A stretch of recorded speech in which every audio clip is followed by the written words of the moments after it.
The academic empire has long manufactured propaganda that the Nile Valley Africans avoided stepping foot in the West for any reason.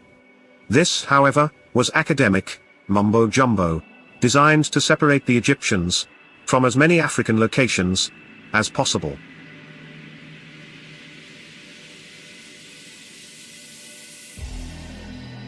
The Eurocentrics want us to believe that Egyptian complexity was born from goat herders and camel riders from Arabia.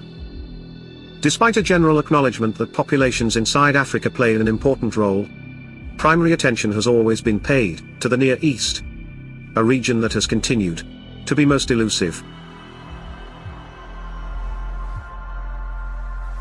Leaving this fantasy land behind, we instead find that there are many indications confirming the close relationship between the inhabitants of the Western Desert and the Nile Valley.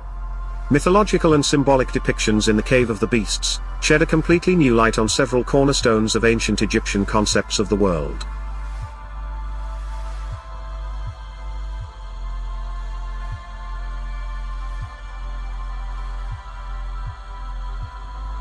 They clarify and create a proper context of the Nabta-Playa evidence, and further help us understand the sudden complexity of the earliest, royal Egyptian cultures.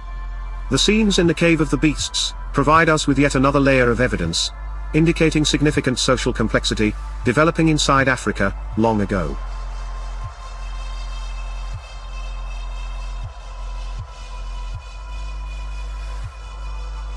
The Cave of the Beasts demonstrates once again how indigenous African people were the authors of several mythological concepts that later became key elements of ancient Egyptian concepts.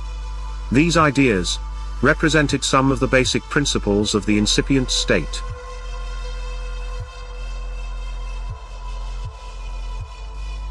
It's likely that some segments of Western desert populations in the Neolithic migrated to the Nile Valley due to climatic stress. These indigenous black African people can rightly be considered the intellectual fathers of ancient Egyptian royal concepts.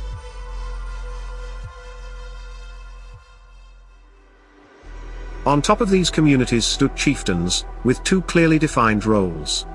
The first role was of a more symbolic nature in that the chieftain had to maintain the welfare of his tribe and defend it against enemies. This aspect is well attested, both from the Cave of the Swimmers and the Cave of the Beasts. His second task was to organize men and devise and supervise the construction of highly symbolic structures. Most of these structures are situated in elevated locations. With the exception of the Cave of the Swimmers, reaching them requires some effort.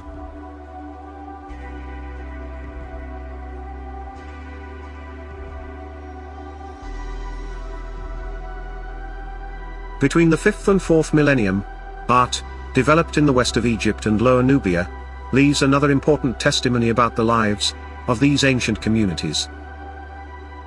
Typical representations are the painted caves of Wadi Sura and the Cave of the Beasts. Based on their decoration, it's clear they were decorated over a longer period of time, and contain several chronologically distinct layers of decoration.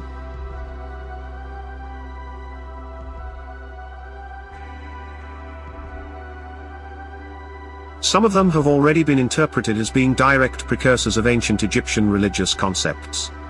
This supports the modern-day conclusion that the creators of the cave's decoration were important to the intellectual tapestry that makes up the precursors of the Egyptian mysteries.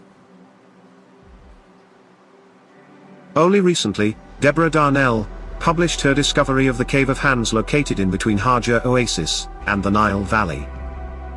Its walls were decorated with many handprints in red, as well as negative handprints outlined in the same color. According to her own analysis, these prints are at least 5,600 years old or older. There are no sites with this kind of decoration, except for the caves in Gilf Kebir, the Cave of the Hands, and the cave found at Obeid. This is yet another indication of close ties between the people from the Gilf Kebir and the early Egyptian civilization.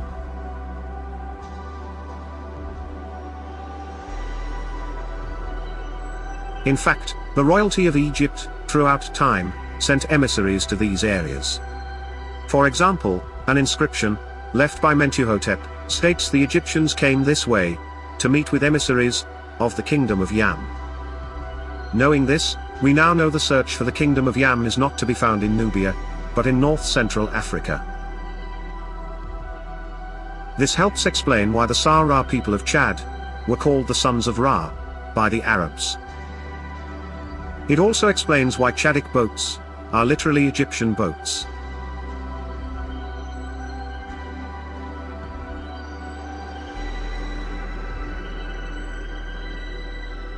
More recently, the combined prehistoric expedition, led by Wendorf and Schild, has discovered many indications that there might be a strong connection between the Old Sahara and the Neolithic of Upper Egypt.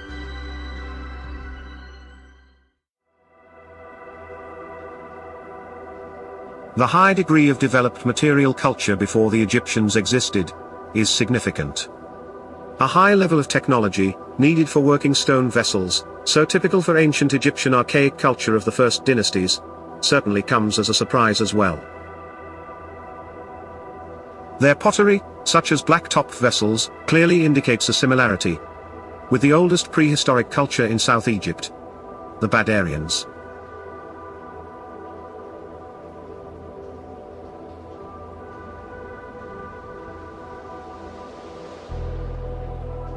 In this respect, these tribes may be considered the creators of the later African traditions that survive to this day. As the desertification took hold, the oases of Harja and Dakhla, along with the Sudan and the Nile Valley, are considered likely destinations of their return. Indeed, there's a considerable degree of similarity to 9,000-year-old typologies from Nabta Playa, Regenfeld in the Great Sand, and El Kab in the Nile Valley. This was long before anything calling itself an Indo-European existed. Most importantly, it was the discovery of Nabta Playa, a late Neolithic, megalithic culture, that first made it possible to assume a connection between the Western Desert Neolithic and the rise of the pre-dynastic cultures in the south of Egypt.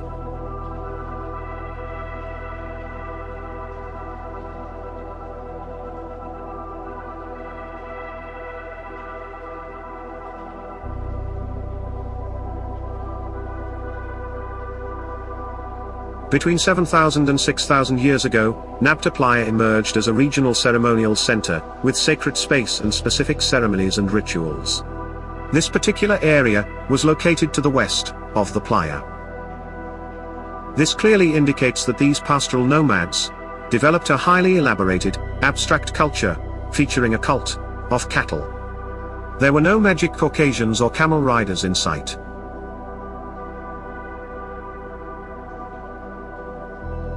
Excavations have shown that many of the stones were worked.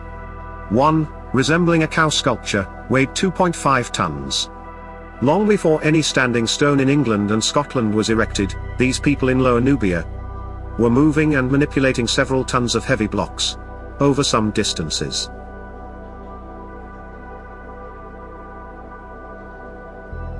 Around 3500 BC, these indigenous African people, along with friends they met along the way, went back to the Nile Valley to pursue their well-established life and to continue the tradition of monumental constructions.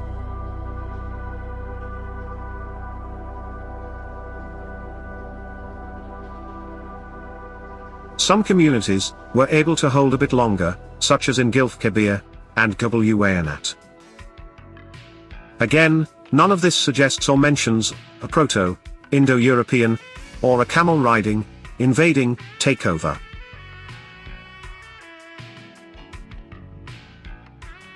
In view of this evidence, and the growing number of archaeological finds, it may be claimed that many of the key concepts of ancient Egyptian civilization, such as the idea of sacred kingship, or afterlife beliefs, could have their origins in the Western Desert.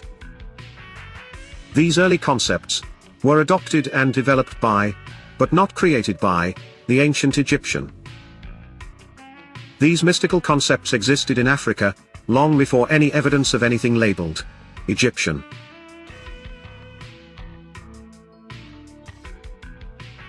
Therefore, with some reservations, it may be stated that the three pillars on which stood the ideological foundations of the early Egyptian state were compiled by indigenous individuals, once living in areas now called by generic names, such as Lower Nubia, and the Western Desert.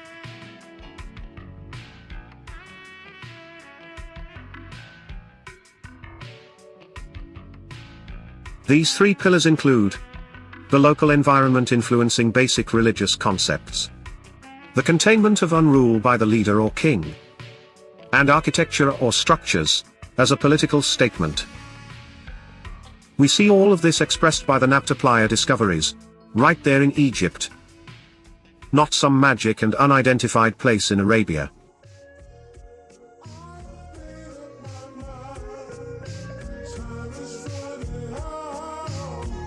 For an Egyptologist or archaeologist, dealing with ancient Egyptian society, it's not difficult to find surprising similarities between early Egypt and this stage of Neolithic Africa. It would be a very long time before the tent dwellers and violent barbarians were to become relevant to Egypt in any way, shape, or form.